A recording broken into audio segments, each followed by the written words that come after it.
일요일 설교하겠습니다. 요한일서 2장 3절에서 11절. 우리가 그의 계명을 지키면 이로써 우리가 저를 아는 줄로 알 것이요 저를 아노라고 그의 계명을 지키지 아니하는 자는 거짓말하는 자요 진리가 그 속에 있지 아니하되 누구든지 그의 말씀을 지키는 자는 하나님의 사랑이 참으로 그 속에서 온전케 되었나니 이로써 우리가 저 안에 있는 줄을 아노라. 저 안에 거한다 하는 자는 그의 행하시는 대로 자기도 행할지니라. 사랑하는 자들아, 내가 새 계명을 너에게 쓰는 것이 아니라 너희가 처음부터 가진 옛 계명이니 이 옛 계명은 너희의 들은 바 말씀이거니와 다시 내가 너희에게 새 계명을 쓰노니 저에게와 너희에게도 참된 것이라. 이는 어두움이 지나가고 참빛이 벌써 비침이니라. 빛 가운데 있다 하며 그 형제를 미워하는 자는 지금까지 어두운 가운데 있는 자요 그의 형제를 사랑하는 자는 빛 가운데 거하여 자기 속에 거리낌이 없으나 그의 형제를 미워하는 자는 어두운 가운데 있고 또 어두운 가운데 행하며 갈 곳을 알지 못하나니 이는 어두움이 그의 눈을 멀게 하였음이니라. 지금 예수님께서 새 계명을 우리에게 주셨는데 사실 그 새 계명이 처음이 아니고 예전 계명이랍니다. 그것이 무엇을 뜻하는지 오늘 설교 속에서 확인했으면 좋겠습니다. 지금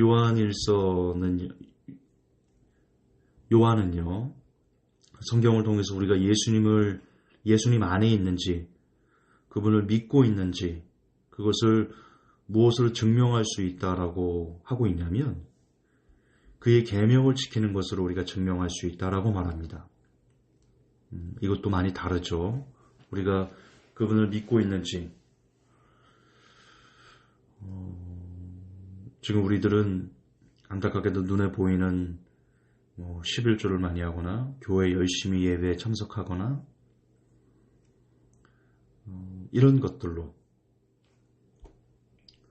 우리가 믿음이 있다 없다 그렇게 판단들을 하는데 사실 성경은 우리가 그의 계명을 지키면 믿음이 있는 거고 그분 안에 있는 거고 그분의 계명을 지키지 않으면 그분을 믿지 않는 거다 이렇게 이야기를 하고 있습니다. 과거에는 율법의 준수가 하나님을 믿는 증거였지요. 근데 여기서 요한 2서에 보면 새 계명을 우리에게 줬는데 그 새 계명이 처음부터 가진 옛 계명이랍니다. 여러분 여기서 혼란이 없으셔야 되는데 처음부터 가진 이 옛 계명이 이게 실은 율법입니다. 여러분 성경은 율법이 나쁘다라고 말하지 않습니다. 하나님께서 율법을 주셨을 때 그 원래 의미는 하나님을 사랑하고 이웃을 사랑하는 어떻게 하나님을 사랑하고 어떻게 이웃을 사랑해야 되는지에 대한 그 어떤 가르침이 없었기 때문에 하나님을 사랑하는 법이 무엇이고 이웃을 사랑하는 법이 무엇인지를 몰랐습니다. 사람들이. 그래서 하나님을 사랑한다면 이렇게 해야 되고 이웃을 사랑한다면 이렇게 해야 된다 라고 구체적으로 하나님 사랑하는 방법과 이웃 사랑하는 방법을 알려주기 위해서 율법을 주신 건데 이게 안타깝게도 인간들의 유전에 의해서 변질된 겁니다. 율법의 본래 의미가 변질된 겁니다. 그래서 예수님께서 뭐라고 말씀하시냐면 내가 율법을 폐하러 온 것이 아니요 율법을 완성하러 오셨다 그렇게 말씀하십니다. 율법은 나쁜 것이 아니다 그렇게 말씀하셨고요. 그러므로 이 요한일서 2장 7절에 나오는 내가 새 계명을 너에게 쓰는 것이 아니라 너희가 처음부터 가진 옛 계명 이게 율법인데 본래 의미의 율법 변질된 율법 말고요. 본래 의미의 율법이 옛 계명입니다. 근데 그 옛 계명에는요. 형제를 사랑하고 형제를 미워하지 않는 것. 그런 이웃 사랑이 다 포함되어 있는 포괄적인 의미였다.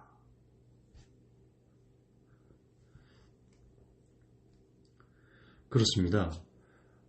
예수님의 계명 준수가 온전한 율법을 회복한 것, 그것이 예수님께서 이 땅에 오셔서 하신 일인데, 지금 예수님께서 우리에게 새 계명을 주신 것과 우리에게 본래부터 했던 옛 계명인 율법의 본래 의미는 같은 것이죠. 같은 의미입니다. 다시 반복하지만 사람들에 의해서 어그러졌던 율법을, 변질되었던 율법을 원래대로 하나님의 뜻대로 되돌려 놓은 완성을 하신 것이 예수님이신데요. 율법의 완성은 계속 반복합니다. 중요합니다. 하나님 사랑, 이웃 사랑입니다. 그러므로 지금 예수님께서 성경을 통해서 우리에게, 요한이라는 사람을 통해서 우리에게 성경을 통해서 뭐라고 말씀하시냐면, 우리가 그의 계명을 지키면, 예수 그리스도의 계명을 지키면 이로써 우리가 예수님을 아는 줄로 알 것이요, 예수님을 안다고 하면서 그의 계명을 지키지 아니하는 자는 거짓말하는 자요, 진리가 그 속에 있지 아니하다. 그런데 그 계명은 새 계명이 아니고 처음부터 가진 옛 계명이다. 본래의 율법이다. 지금 그렇게 얘기하고 있습니다.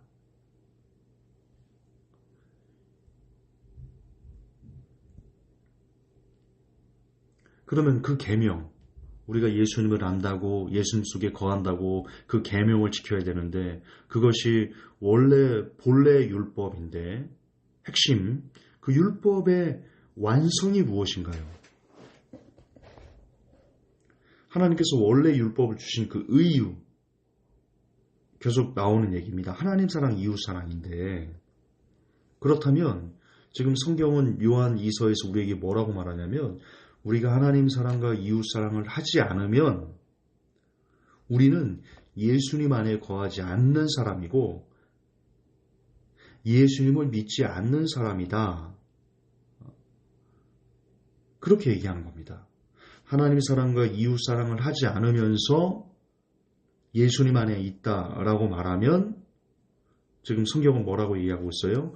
거짓말하는 자다. 그렇게 이야기하고 있습니다. 많은 크리스찬들, 그리고 이 메시지를 듣는 성도 여러분들에게, 제게 스스로 물어봅시다.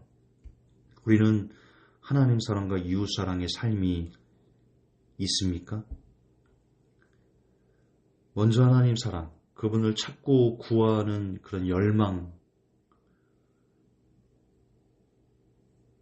그 열망이 저와 여러분의 삶에 있습니까?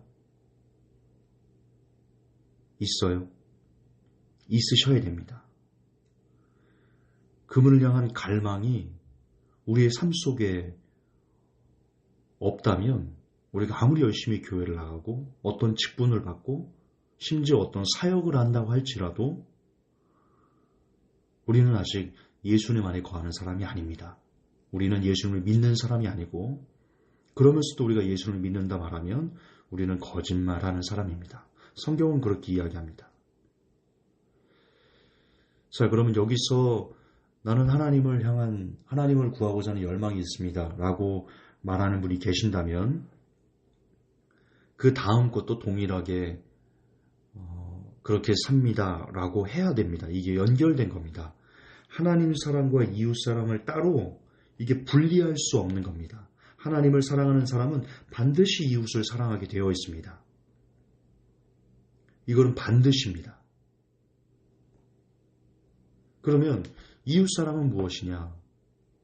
이웃사랑에 대한 것은 예수님께서 너무나 정확하게 우리에게 알려주신 게 있습니다. 누가복음에 어떤 강도 만난 사람의 이야기. 어떤 사람이 여행을 하다가 강도를 만나서 다 뺏기고 죽을 만큼 두드러 맞아서 거의 반 죽음 상태에 놓여 있습니다. 그거를 유대인의 그 리더들은 보고는 그 모습을 보고도 자기 일이 바빠서 어떤 나름의 핑계가 있겠죠. 핑계 없는 무덤이 어디 있겠습니까? 그래서 어쨌든 그걸 보고도 피해서 자기가 해야 되는 어떤 일을 하러 갔습니다. 그런데 어떤 사마리아인은 그 사람을 보고 불쌍히 여겨서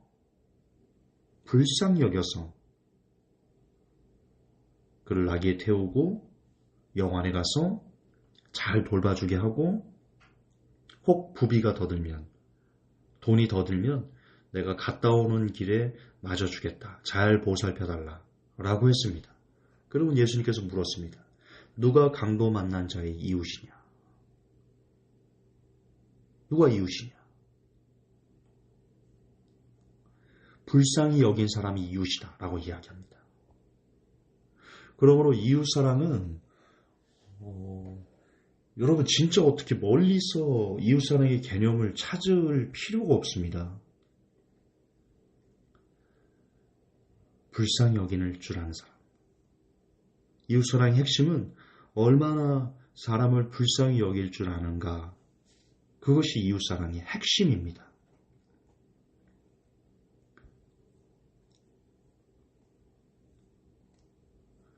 그러면 조금 더 나아갑시다.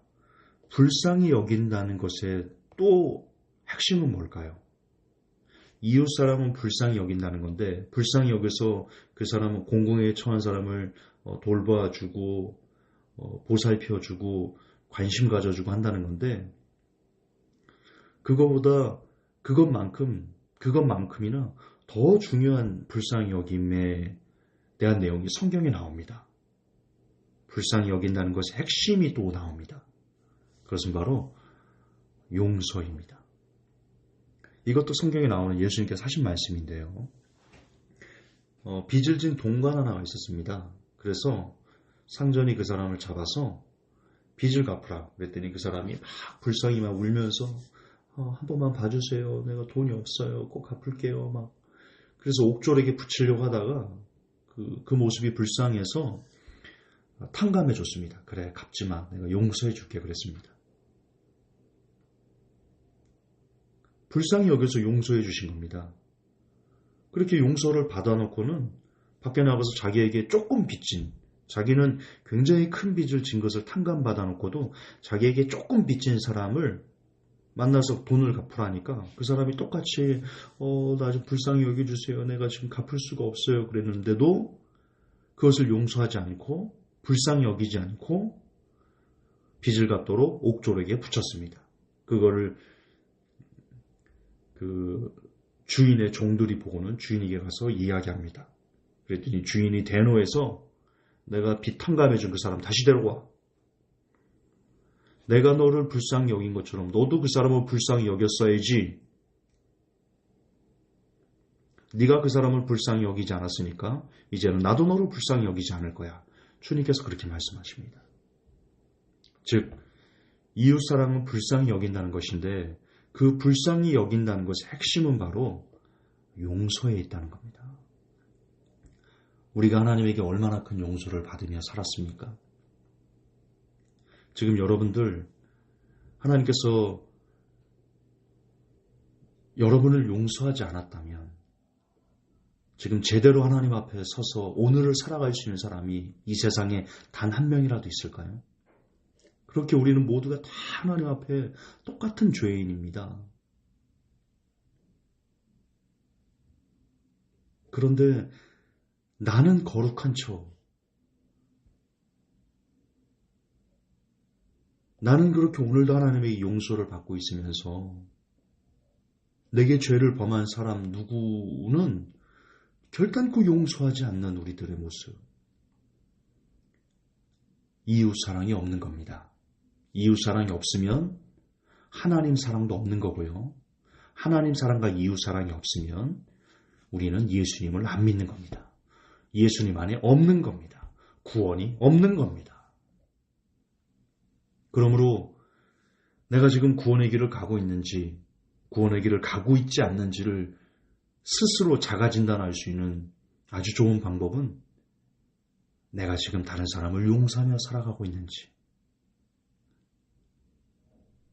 그걸 보면 됩니다. 내가 다른 사람을 불쌍히 여기며 살아가는지 스스로 그것을 보면 됩니다. 이웃사랑의 핵심은 용서고 용서의 크기가 곧 이웃사랑의 크기입니다. 이제 물읍시다. 제게 물어보고 여러분 스스로에게 물어봅시다. 나는 오늘 얼마나 다른 사람들을 용서하며 살고 있는가?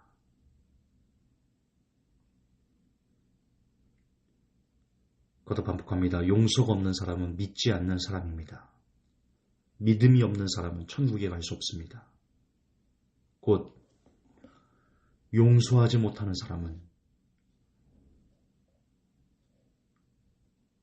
용서하지 못하는 사람은 성경의 근거에서 절대로 그 사람은 천국에 갈 수 없습니다. 천국이 왜 오직 희락과 평강과 의만 있습니까? 왜 그토록 천국은 행복합니까? 그 이유는 천국에는 모두가 서로가 서로를 불쌍히 여기며 서로가 서로를 용서하는 사람들만 있기 때문입니다.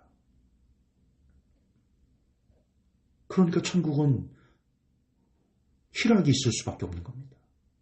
용서하지 못하기 때문에 분노하고 그 분노로 다른 사람을 해하고 용서하지 못하기 때문에 내 스스로 지옥을 만드는 거거든요.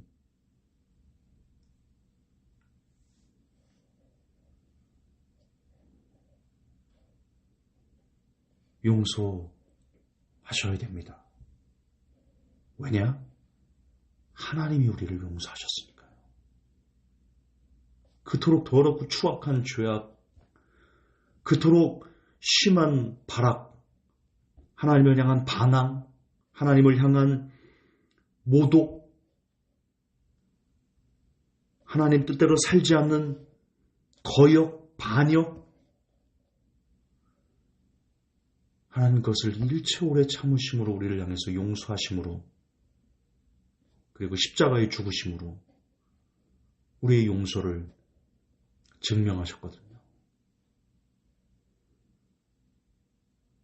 그러므로 그렇게 커다란 용서를 우리는 받았기 때문에 우리가 우리에게 죄 지은 사람들을 우리는 용서해야만 합니다.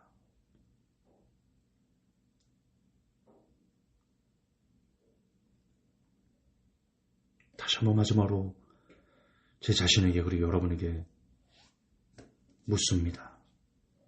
우리는 오늘 얼마나 용서하며 살고 있습니까? 하나님,